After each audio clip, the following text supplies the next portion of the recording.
అందరికీ నమస్కారం.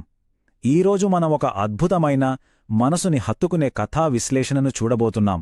అదే అమ్మ చేతి అన్నం.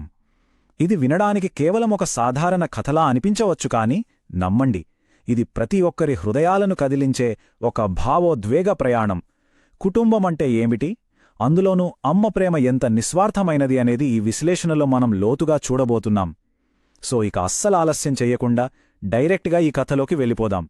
ముందుగా ఈ ఒక్క మాటను ఊహించుకోండి. నువ్వు దూరం వెళ్తే నేను ఎవరితో మాట్లాడాలిరా? సీతమ్మనే ఒక తల్లి తన కన్న కొడుకునడిగిన అత్యంత అమాయకమైన, గుండెల్ని పిండేసే ప్రశ్న ఇది. ఈ ఒక్క మాట వింటే చాలు కదా, ఈ కథలో ఎంతటి ఎమోషన్ దాగి ఉందో మనకిట్టే అర్థమైపోతుంది. అసలు ఆమె ఎందుకలా అనాల్సొచ్చింది అనేది ఇప్పుడు మనం తెలుసుకుందాం. సరే, కథలో మొదటి భాగానికొద్దాం. ఒక తల్లి కల. సీతమ్మ ఎవరు, ఆమె కొడుకు రాజుతో తనకున్న ఆ బంధమేంటి అనేదిక్కడ చాలా ముఖ్యం. దీనికోసం మనం రామాపురం అనే ఒక చిన్న పల్లెటూరికి వెళ్ళాలి. ఇమాజిన్ చేసుకోండి, గోదావరి నది ఒడ్డున పచ్చని పొలాలు, ఉదయాన్నే మంచు చినుకులు, కోళ్ల కూతలు, అచ్చమైన పల్లెటూరి వాతావరణం కదా. అక్కడే మన సీతమ్మ ఉంటుంది. చిన్న వయసులోనే భర్తను కోల్పోయి తన ఏకైక కొడుకు రాజును పెంచడానికి ఒంటరిగా పోరాడుతోంది. ఆమె రోజంతా కష్టపడి పనిచేస్తుంది. ఆ శ్రమ బయటికి కనిపించదు, కాని దాని వెనుక తన కొడుకుపై ఉన్న ఎనలేని ప్రేమ దాగి ఉంది. ఆమె మనసులో ఉన్న ఒకే ఒక బలమైన కోరికేంటో తెలుసా? నా కొడుకు పెద్ద మనిషి అవ్వాలి. అంతే, అదొక్కటే ఆమె కల. ఆ ఒక్క కల కోసమే తన కష్టాలన్నీ పక్కనపెట్టి కూలి పనులు చేస్తూ ఆ నిరుపేద తల్లి రాజును చదివించింది.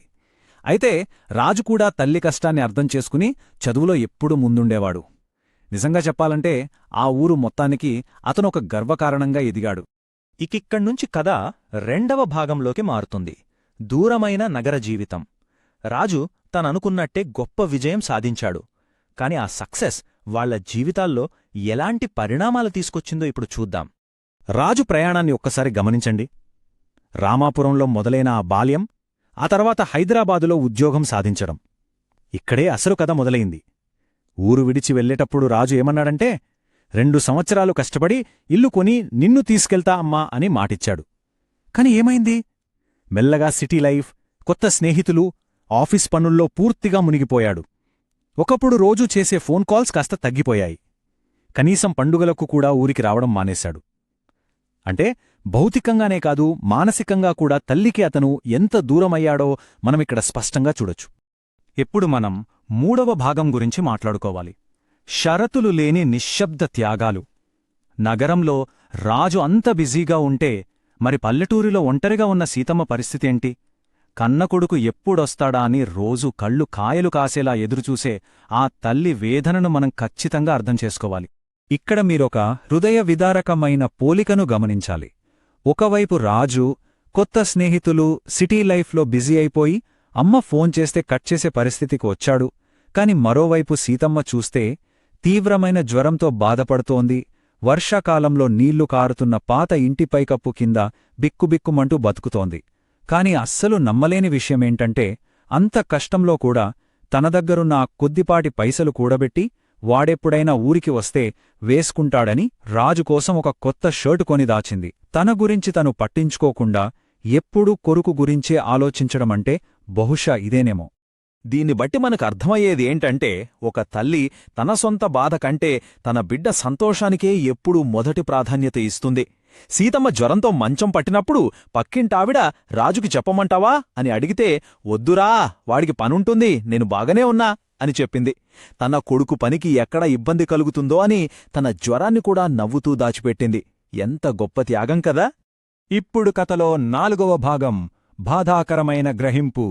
ఈ కథలో ఒక పెద్ద మలుపు ఇక్కడే వస్తుంది. అసలు రాజు ఈ బిజీ లైఫ్ అనే భ్రమలోంచి ఎలా బయటపడ్డాడు అనేది తెలుసుకుందాం. రాజు చిన్ననాటి స్నేహితుడు శేఖర్ చెప్పిన ఈ మాటలు చూడండి. శేఖర్ ఒకసారి హైదరాబాద్ వచ్చినప్పుడు రాజును కలిసి ఎందుకు ఊరికి రావడం లేదు అని అడిగితే రాజు చాలా క్యాజువల్గా పని చాలా ఉందిరా అంటాడు. అప్పుడు శేఖర్కి విపరీతమైన కోపం వచ్చి ఏమన్నాడంటే, నీ అమ్మ జ్వరంతో ఒంటరిగా ఉంది, నీకోసం ప్రతిరోజు ఎదురుచూస్తోంది, నీ సక్సెస్ కోసం తన జీవితాన్నే త్యాగం చేసింది అని నిలదీస్తాడు. ఆ మాటలు రాజు చెవుల్లో ఒక పిడుగులా పడ్డాయి. అప్పటివరకు ఒక మత్తులో ఉన్న రాజుకి అది ఒక పెద్ద వేకప్ కాల్లా పనిచేసింది. ఆ తర్వాత ఏమైందో తెలుసా? ఆ రాత్రి రాజుకి అస్సలు నిద్రపట్లేదు. తీవ్రమైన అపరాధభావం. ఆ చీకటి గదిలో తనకి చిన్నప్పటి జ్ఞాపకాలన్నీ ఒక్కొక్కటిగా గుర్తొచ్చాయి. తను స్కూల్కి వెళ్లేటప్పుడు వానలో తడిసిన అమ్మ, తను ఆకలితో ఉన్న కొడుక్కి ముద్దలు తినిపించిన అమ్మ, డబ్బులు మిగల్చడం కోసం ఏళ్ల తరబడి పాత చీరలే కట్టుకున్న అమ్మ, ఇవన్నీ కళ్లముందు కదలాడాయి. తన సక్సెస్ వెనుక తన తల్లి పడిన సైలెంట్ స్ట్రగల్ అతనికి అప్పుడే పూర్తిగా అర్థమైంది. ఆ రాత్రంతా కన్నీళ్లు పెట్టుకుంటూనే ఉన్నాడు. ఇక 5వ భాగం, నిజమైన సంపద వైపు పయనం. ఈ ఎమోషనల్ రియలైజేషన్ తర్వాత రాజు తన తప్పును తెలుసుకుని ఏం చేశాడు, ఎలా రియాక్ట్ అయ్యాడు అనేది చూద్దాం. అసలు నిజం తెలిశాక రాజు ఏమాత్రం ఆలోచించలేదు. మరుసటి రోజు ఉదయాన్నే విపరీతమైన పశ్చాత్తాపంతో ఊరికి బస్సెక్కేశాడు. బస్సు దిగి ఇంటికి పరిగెత్తుకెళ్తే అక్కడ ఎప్పటిలాగే పాత కుర్చీలో తన రాక కోసం ఎదురుచూస్తున్న తల్లి కనిపించింది. ఇంకేం మాట్లాడలేదు. నేరుగా వెళ్లి ఆమె కాళ్లమీద పడిపోయి, అమ్మా, నన్ను క్షమించు, నీ ప్రేమను మరిచిపోయాను అంటూ చిన్న పిల్లాడిలా భోరున ఏడ్చేశాడు. ఇప్పుడు ఒక్కసారి ఆలోచించండి. తనను ఎన్ని రోజులు పట్టించుకొని కొడుకు తిరిగి వచ్చినప్పుడు ఒక తల్లి రియాక్షన్ ఎలా ఉంటుంది? ఇన్ని నెలలు ఎందుకు రాలేదని కోపడుతుందా, తిడుతుందా, లేదా ముఖం తిప్పుకుంటుందా? మనం జనరల్గా ఏమనుకుంటాం? దానికి సమాధానమే ఈ మాట. పిచ్చోడా, అమ్మకి పిల్లలమీద కోపముండదురా? చూశారా, ఈ ఒక్క మాటతో సీతమ్మ తన కొడుకు కన్నీళ్లను తుడిచేసింది. ఇది ఒక తల్లి మనసు అంటే. పిల్లలు ఎంత పెద్ద తప్పు చేసినా కండిషన్స్ లేకుండా క్షమించేది ఒక్క అమ్మ మాత్రమే కదా. తను ఇన్ని రోజులు అనుభవించిన ఆవేదనంతా తన కొడుకు తిరిగిరాగానే గాల్లో కలిసిపోయింది. ఆ క్షణంలో సీతమ్మ తన చేతులతో రాజుకు అన్నం పెట్టింది. అప్పుడు రాజుకొక విషయం చాలా బలంగా అర్థమైంది.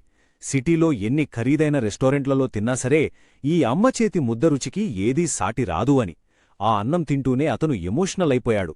ఎందుకంటే ఆ రుచిలో ఉన్నది కేవలం వంటకం కాదు, ఏ కల్మషం లేని స్వచ్ఛమైన మాతృప్రేమ. ఇక ఇక్కడ రాజు తీసుకున్న డెసిషన్ గురించి మనం మాట్లాడుకోవాలి. సంపదకి, తల్లి ప్రేమకి మధ్య ఉన్న తేడా అతనికి క్లియర్గా అర్థమైంది. సంపద అనేది మనకు లగ్జరీనివ్వచ్చు, మంచి ఇల్లు, కార్ లాంటి ఫిజికల్ కంఫర్ట్స్ ఇవ్వచ్చు. కాని కన్న తల్లి ప్రేమ మాత్రమే మనకు జీవితంలో నిజమైన, ఎవరూ పూడ్చలేని ఆనందాన్నిస్తుంది. అందుకే రాజు ఒక్కటే డిసైడ్ అయ్యాడు. మళ్ళీ ఆ సిటీకి వెళ్లకుండా తన తల్లి దగ్గరే ఆ ఊర్లో ఉండిపోయి ఒక చిన్న బిజినెస్ స్టార్ట్ చేసుకోవాలని నిర్ణయించుకున్నాడు. సో ఫైనల్గా మనం ఈ విశ్లేషణ ముగింపుకు వచ్చేశాం. ఇక్కడ మనం నేర్చుకోవాల్సిన అతిపెద్ద పాఠం ఒక్కటే: తల్లిదండ్రుల ప్రేమను డబ్బుతో ఎప్పటికీ కొలవలేం. వారు మన కోసం చేసిన త్యాగాలకు మనం తిరిగివ్వగలిగేది కేవలం మన సమయం, కొద్దిగా ప్రేమ మాత్రమే.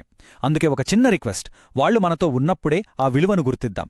ఈరోజు మీ పేరెంట్స్కి ఒకసారి ఫోన్ చేసి మాట్లాడండి, లేదా వాళ్ల పక్కన కూర్చుని కాసేపు టైం స్పెండ్ చేయండి. మరి వాళ్ల కోసం ఆ మాత్రం సమయం మనం కేటాయించలేమా? ఆలోచించండి. మరో ఆసక్తికరమైన విశ్లేషణతో మళ్ళీ కలుద్దాం.